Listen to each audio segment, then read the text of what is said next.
दोस्तों, आज से हजारों साल पहले दुनिया पर बसने वाले इंसान इस बात पर यकीन रखते थे कि हमारी ये ज़मीन इस कायनात में नज़र आने वाली हर चीज़ से बड़ी है।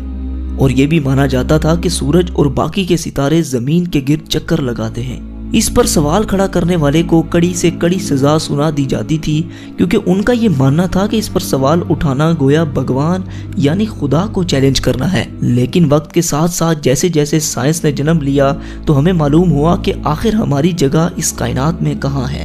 नाजरीन, आज आप अपनी सारी परेशानियां भुलाकर हमारे साथ एक सफ़र पर चलिए, जिसको हम अपनी ज़मीन से लेकर कायनात के आखिरी हिस्से तक तय करेंगे। तो चलें इसका आगाज करते हैं।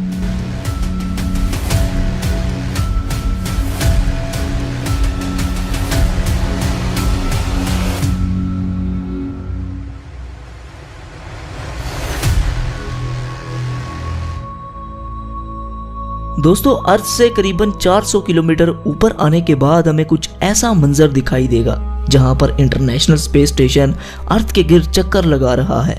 ये इंसानों का स्पेस में बनाया गया सबसे बड़ा स्टेशन है, जिसे आपने कई हॉलीवुड मूवीज में भी देखा होगा। जमीन से आने वाले रॉकेट्स को स्पेस में अगर किसी इमरजेंसी का सामना करना पड़े तो ये इन्हें फ्यूल और बाकी चीजें प्रोवाइड करता है। आपको ये सुनकर हैरानी होगी कि इंटरनेशनल स्पेस स्टेशन करीबन 27,580 किलोमीटर फी घंटे की रफ्तार से जमीन के 24 घंटे में 16 चक्कर मुकम्मल कर लेता है। और अब हम लोग चांद पर पहुंच चुके हैं। चांद से आपको जमीन का नज़ारा कुछ ऐसा दिखाई देगा। चांद के सरफेस को देखकर ऐसा लगता है कि पिछले कई अरब सालों में इसने कई एस्ट्रॉइड्स की मार को झेला है। कहा जाता है कि आज से 4.5 अरब साल कबल हमारी जमीन से एक चांद जितना एस्ट्रॉइड टकराया था, और इस टक्कर से निकलने वाला मलबा आहिस्ता आहिस्ता जमा होकर हमारी चांद की शक्ल में आ गया।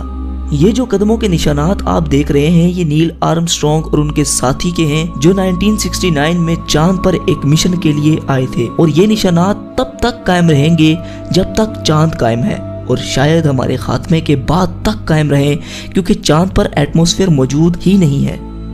और अब हम लोग पहुंच चुके हैं जमीन से 61 मिलियन किलोमीटर दूर मौजूद एक खतरों से बड़े प्लेनेट पर, जिसका नाम है वीनस। कहा जाता है कि कई अरबों साल पहले वीनस पर भी पानी मौजूद हुआ करता था, और ये दिखने में भी हमारी जमीन की तरह ही हुआ करता था। लेकिन वक्त के साथ साथ यहाँ मौजूद पानी भाप बनता गया, जिससे एक अलग तरह का ग्रीन हाउस इफेक्ट पैदा हुआ। और आजकल यहाँ पर सल्फ्यूरिक एसिड की बारिश हो रही है, मतलब तेजाब की बारिश। यहाँ सूरज की रोशनी आती तो है मगर वापस नहीं जा सकती, जिसकी वजह से यहाँ का टेम्परेचर 470 डिग्री सेल्सियस होता है। आइए आपको इसके सरफेस की सैर करवाते हैं। दोस्तों, बस ये जो हाल आप देख रहे हैं, शायद फ्यूचर में कुछ ऐसा ही मंजर हमारी जमीन पर हो। अगर हमने ग्लोबल वार्मिंग को कंट्रोल ना किया तो बस फिर यही होगा हमारा फ्यूचर, जहां कुछ भी सरवाइव नहीं कर सकता। और अब हम लोग सूरज के सबसे करीब मौजूद प्लेनेट मरकरी पर आ चुके हैं, जो जमीन से 77 मिलियन किलोमीटर दूर है। यहाँ पर दिन को टेम्परेचर 400 डिग्री सेल्सियस होता है, जबकि रात को -170 डिग्री सेल्सियस तक गिर जाता है। और यह है सूरज, जो मरकरी से कुछ ऐसा दिखाई देता है, जिसकी वजह से सारे सोलर सिस्टम के प्लैनेट्स का एक अपना ऑर्बिट है, जिसकी ग्रेविटी से हमारा अर्थ और बाकी के प्लैनेट इसके गिर्द चक्कर लगाते हैं। हमारी जमीन से तकरीबन 150 मिलियन किलोमीटर दूर मौजूद ये सितारा इतना बड़ा है कि जिसमें न जाने कितने लाखों जमीनें समा सकती हैं। सूरज से निकलने वाली लपटें इतनी बड़ी होती हैं कि इसके सरफेस से हजारों किलोमीटर ऊपर तक चली जाती हैं। इसके करीब आज तक कोई भी नहीं पहुंच पाया, क्योंकि इसकी इतनी गर्माइश है कि कायनात की कोई भी चीज इसके करीब आते ही महज चंद ही माइक्रो सेकंड्स में पिघल जाएगी। चलिए अब अपने सफर को आगे बढ़ाते हैं और चलते हैं उस प्लेनेट पर जिसे लेकर वैज्ञानिक कुछ ज्यादा ही सीरियस हैं, यानी मार्स। जी हाँ, हम मार्स पर पहुंच चुके हैं। यहाँ की मिट्टी लाल रंग की है, जिसकी वजह से इसे रेड प्लेनेट भी कहा जाता है। जमीन के बाद अगर किसी और प्लेनेट पर जिंदगी की उम्मीद लगाई जाए तो मार्स का नाम ही निकलकर सामने आएगा। कहा जाता है कि माजी में यहाँ पर भी नदियाँ, समुंदर और झील हुआ करते थे। यही वजह है कि साइंटिस्ट फ्यूचर में यहाँ पर बस्तियां बसाने के बारे में सोच रहे हैं। अगर हम मार्स पर आए हैं तो सोलर सिस्टम की सबसे बड़ी चोटी ओलंपस मून्स को कैसे मिस कर सकते हैं। ये मार्स के सरफेस पर वोल्केनो के नतीजे में आने वाला पहाड़ जमीन पर मौजूद दुनिया की सबसे ऊंची चोटी माउंट एवरेस्ट से भी 3 गुना बड़ा है।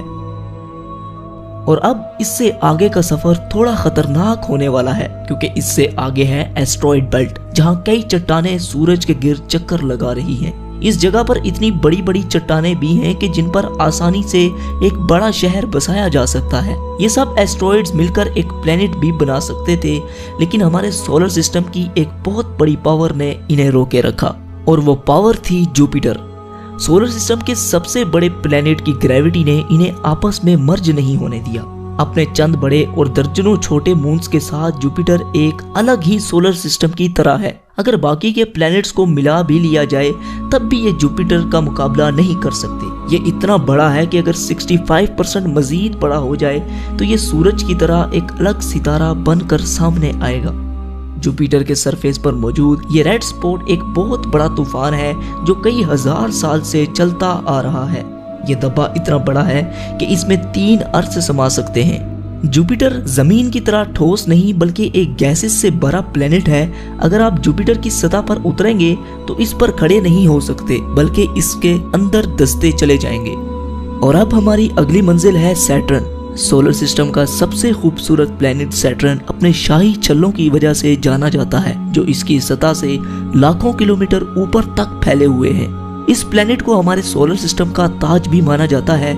करीबन 62 चांद सैटर्न का चक्कर लगाते हैं। इनमें टाइटन सबसे बड़ा और एक मशहूर चांद है। टाइटन का एक अपना एटमॉस्फेयर भी है और इसके सरफेस पर नदियां, समुंदर और झीलें भी मौजूद हैं, जो पानी के नहीं बल्कि नेचुरल गैस के हैं। बिल्कुल हमारे अर्थ की तरह नजर आने वाले इस चांद के बारे में अंदाजा लगाया जाता है कि जब कई अरब साल बाद सूरज एक रेड जायंट बन जाएगा तब टाइटन एक हैबिटेबल जोन में होगा, यानी टाइटन उस वक्त रहने के काबिल होगा।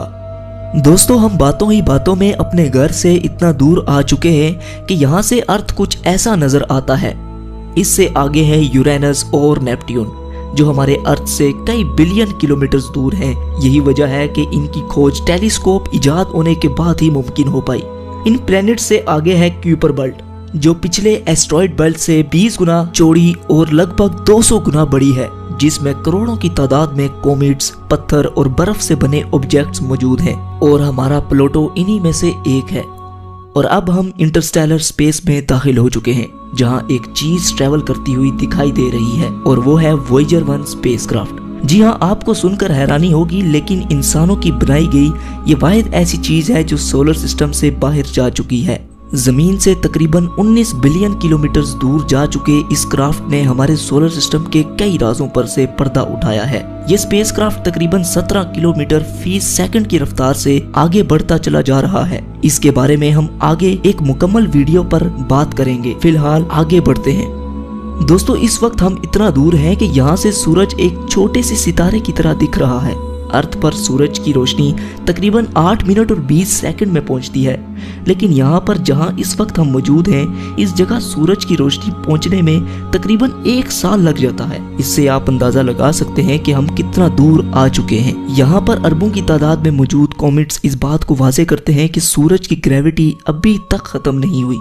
दोस्तों, कॉमेट्स का एक बहुत बड़ा बादल हमारे सोलर सिस्टम को घेरे हुए है, जिसे हम ओट क्लाउड कहते हैं। ये ओट क्लाउड खत्म होने के बाद सूरज की ग्रेविटी भी कमजोर पड़ जाती है, और अब हम जहाँ से गुजर रहे हैं यहाँ पर बिल्कुल अंधेरा छाया हुआ है।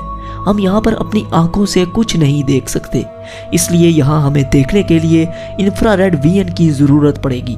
देखने पर यहाँ आपको अरबों की तादाद में तारे नजर आएंगे। वैसे तो हम बहुत दूर आ चुके हैं, लेकिन यूनिवर्स के मुकाबले में ये महज एक छोटा सा स्टेप है। लेकिन हम अपने करीबी सोलर सिस्टम की तरफ बढ़ते हैं, जिसका नाम है अल्फा सेंटोरी। यहाँ पर सूरज की किरणें 4 साल और 3 महीनों तक पहुँचती हैं। इसी सोलर सिस्टम में मौजूद एक प्लेनेट प्रोक्सिमा सेंटोरी के नाम से जाना जाता है, जो अर्थ ही की तरह हैबिटेबल जोन में है। अंदाजा लगाया जाता है कि शायद यहाँ पर एलियन लाइफ मौजूद हो सकती है। दोस्तों, ऐसे ही अरबों तारे हमारी मिल्की वे गैलेक्सी में मौजूद हैं, जिनकी सैर करना तो दूर की बात, इन्हें अपनी पूरी जिंदगी में गिनना भी लगभग नामुमकिन है। लिहाजा सफर को आगे बढ़ाने के लिए हम मिल्की वे गैलेक्सी से बाहर चलते हैं। ये है हमारी मिल्की वे गैलेक्सी, जिसमें न जाने कितने अरबों की तादाद में तारे मौजूद हैं, जिनमें से हमारा सूरज भी एक है। अगर लाइट भी हमारी मिल्की वे गैलेक्सी के एक कोने से दूसरे कोने तक ट्रैवल करे तो उसे भी 1 लाख से ज्यादा साल लग जाएंगे।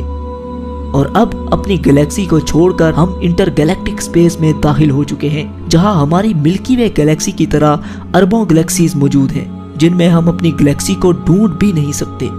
इन्हीं गैलेक्सीज के झुंड को एक लोकल ग्रुप कहते हैं। ये ग्रुप तकरीबन 10 मिलियन लाइट ईयर्स पर फैला हुआ है। आगे बढ़ने पर हमें ऐसे कई लोकल ग्रुप्स दिखाई दे रहे हैं। आप ये सुनकर हैरान होंगे, लेकिन ऐसे ही हजारों लोकल ग्रुप्स मिलाकर एक सुपर क्लस्टर बनाते हैं।